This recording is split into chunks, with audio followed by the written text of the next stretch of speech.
Hi guys, I hope you're doing really well and welcome to my channel. It's the golden hour, so we'll have to work with like this little bit of distracting sunlight on me, but that's okay. This topic is really special to me. It's been a long time that I think I was always like a seeker, in the sense that I wanted to know how to really form good loving relationships. And I mean, obviously the reasons for that goes back into my childhood, because I was the elder sibling in like a brown household, and with older siblings, I would agree, if any one of you is an older sibling, like your parents are just like practicing on you.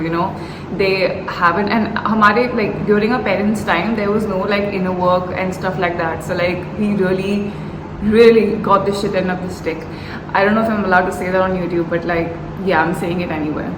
And it took me a long time to truly understand what is needed, what is the missing component that will create a good relationship in any situation, be it a friendship, be it a romantic relationship, or with just any other person, even your like work colleagues, for that matter. I mean, I'm yet to get there, but yeah, it'll happen, because I have found some missing pieces of the puzzle, which I would be sharing with you right now. So what really happens is that when you find yourself in unfulfilling relationships, or like when you have an anxious attachment style. I've made a video about anxious attachment, and I think even then I was not fully aware of a lot more components that were needed, that required my attention, a lot more inner work that I needed to do, and for that matter, anybody who has anxious attachment needs to do to get to this place. So what is really important is that sometimes we find ourselves in a dynamic where we feel that we have to constantly chase the other person, otherwise we won't be able to establish a connection, or we lose the connection, or if we don't really give it active thought in our head, which can be translated to obsessing in most cases, because that is the thing with anxious attachment, that we obsess. We give a piece of ourselves to this, and ultimately it just becomes the thing that leads to sabotaging the whole relationship, right? Like that is how it goes, right? Anybody who has been in that dynamic will know that this is how it goes. But what is really important is that we know we have that self-certainty within ourselves, that if things do not work out, we can walk away. And this comes with self-trust. And I'm really big on self-trust. My last video was also about self-trust, but then lately I've been realizing that even during making that video, I wasn't aware how important self-trust is. Like I understood the surface of it, but like lately I've been like scratching beneath it, and I'm realizing that it is at the source of everything. You need to know that if something happens, that if it so happens that it's not working out, you trust yourself to walk away. It's super important. You need to come to peace with the fact that you are capable, and you trust yourself enough, because most of the times we don't trust ourselves. We think that we're so obsessed with this thing that we might even not walk away, like even no matter what happens, and like that scares us.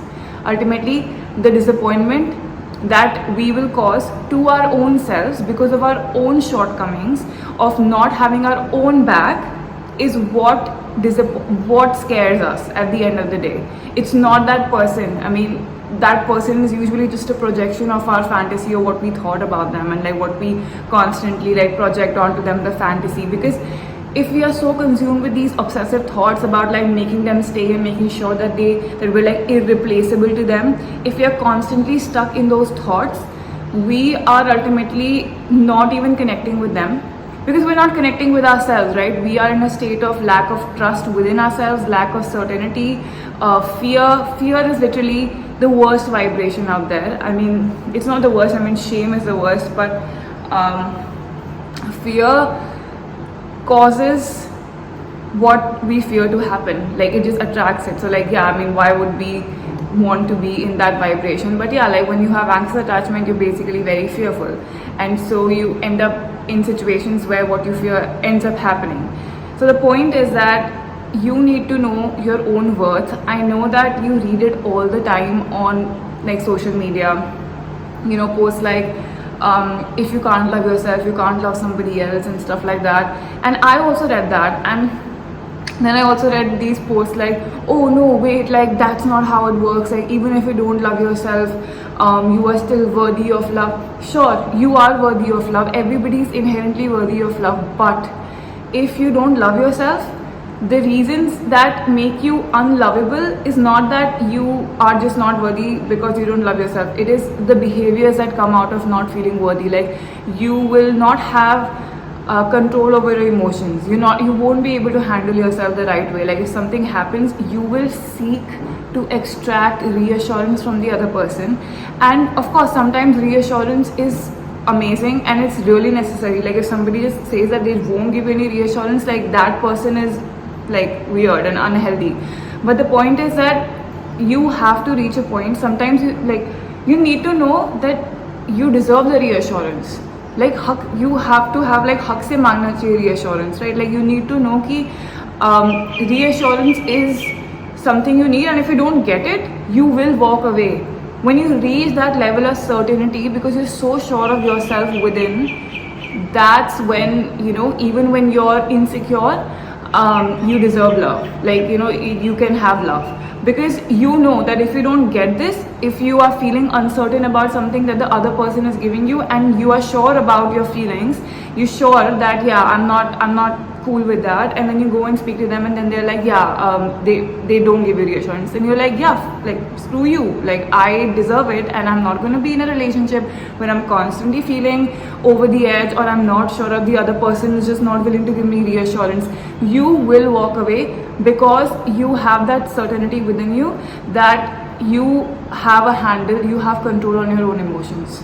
And to have that, you need to have like a certain sense of inner security, and that comes with inner work, that comes with reprogramming your mind. And trust me, to reprogram your mind, hypnosis is the best way to do it.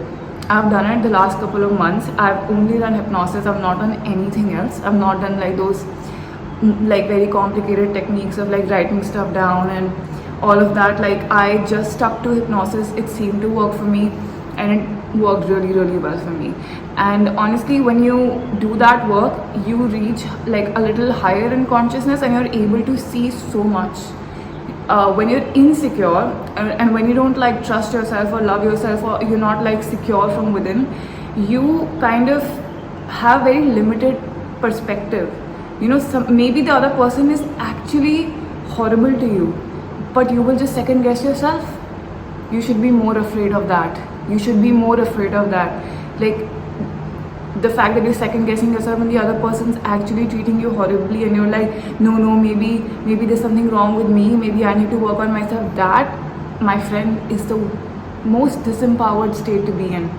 And if you want to attract a better partner for you, a better like company for you, for yourself, even if you're in a relationship right now, you need to know that you can only work on yourself. You can only work on your own vibration, and once you work on yourself, you'll reach a point where if this person is the one for you, they will do the work that's required. They will meet you, and if they are not the one for you, if it is not aligned, I'm sorry, then you will ultimately attract someone who is the one for you.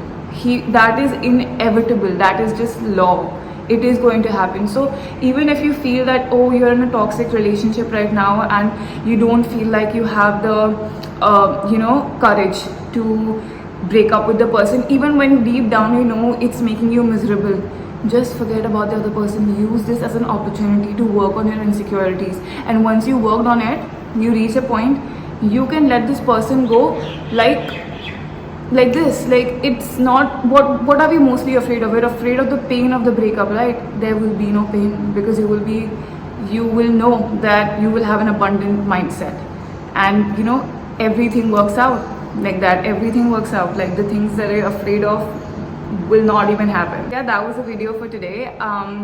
If you have any more questions, please write down in the comments, and if you need more videos about this particular topic, you can always DM me and let me know what exactly you want me to elaborate on.